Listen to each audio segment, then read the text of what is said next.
Now, the Competition Commission has welcomed the rationing of eggs and chicken. This as the poultry industry reels from high infectious avian flu. South Africa is experiencing a shortage of eggs and dwindling supplies of chicken. In recent days, the price of eggs has also skyrocketed. Joining me now to discuss this further is James Hodge, who is the Acting Deputy Competition Commissioner. Thank you so much for your time, James. It almost feels like COVID-19, where there was also a limit on how much toilet paper and hand sanitizer you could buy. But this is obviously a way for retailers to limit how much customers actually buy, because there's so much panic around the availability of eggs and chicken. The Competition Commission has welcomed this. Can you maybe tell us why? Well, I think as you pointed out, we've kind of seen this movie before in COVID and at the initial outbreak, but also you'll recall almost a year later with the ginger garlic crisis where there was a supply shortage. So these are extreme supply shocks or demand shocks to the economy. And our preference then, and our preference remains now, that rationing is preferred to hiking the price in order to squash demand. And in particular, this has also been confirmed by the courts in South Africa because it is more socially equitable. If you just increase the price to reduce the demand, then only the wealthy people benefit and have access.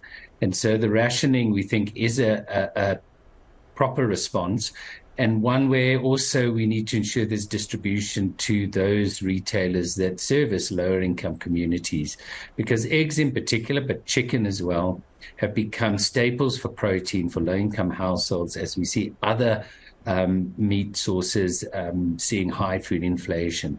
So this is a crisis for the poor more than anyone else.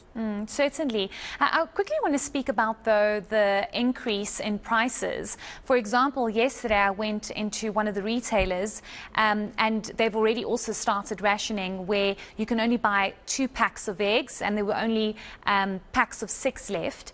And I cannot tell you how expensive eggs have become, and it's obviously because of this really high demand and very little supply.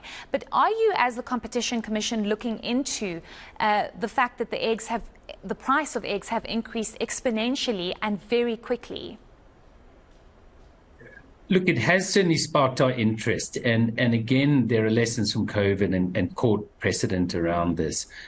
But it's clear that in times of a shortage such as this, you cannot engage in price gouging behavior. And the retailers are well aware of this. So the national retailers and many of the food processors should be aware that they cannot increase prices far more than their costs have increased. So there may be some cost increases which are impacting on the cost of eggs to the retailers, but they need to not look at increasing their margins. And if they have done so, we will come after them. So again, I think we've had this experience with the retailers and certainly the national ones, and we would hope that they do contain their response and price sensibly, and they have also met with other ministers in government, and so we would hope so. But if not, we will have to act, and we also welcome consumers such as yourself, Heidi, making us aware of instances where you feel that pricing has been unfairly raised.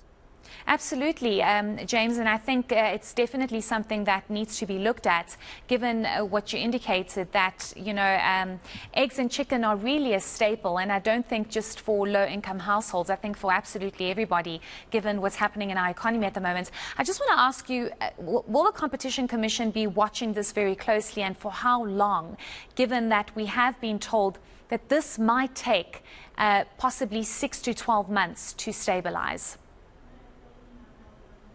Yeah, we are concerned about that period of time, but we also understand, at least in egg production, there are very long lead times to replace those laying hens.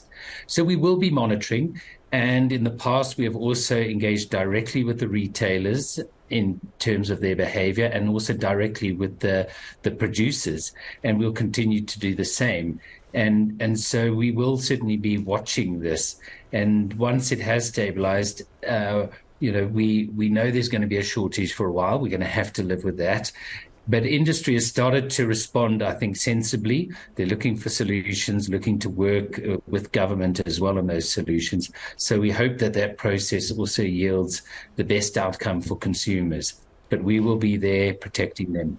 Certainly. And just lastly, James, maybe if you could just explain to our viewers why retailers decide to ration, because you don't want to repeat of what happened, for example, during COVID-19, where you couldn't get your hands on toilet paper and sanitizer because there was just a complete panic buy.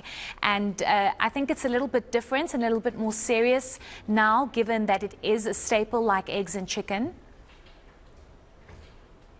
Well, in essence, the best place people to go and panic buy and hoard eggs or chicken are, again, the wealthy.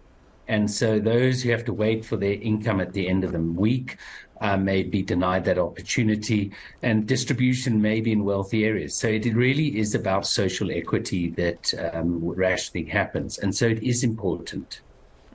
Absolutely. And we just encourage everyone to just buy what you need. Don't stock buy, because there is clearly a problem there. Thank you so much for your time this afternoon. We do appreciate it. That was James Hodge, who's the Acting Deputy Competition Commissioner.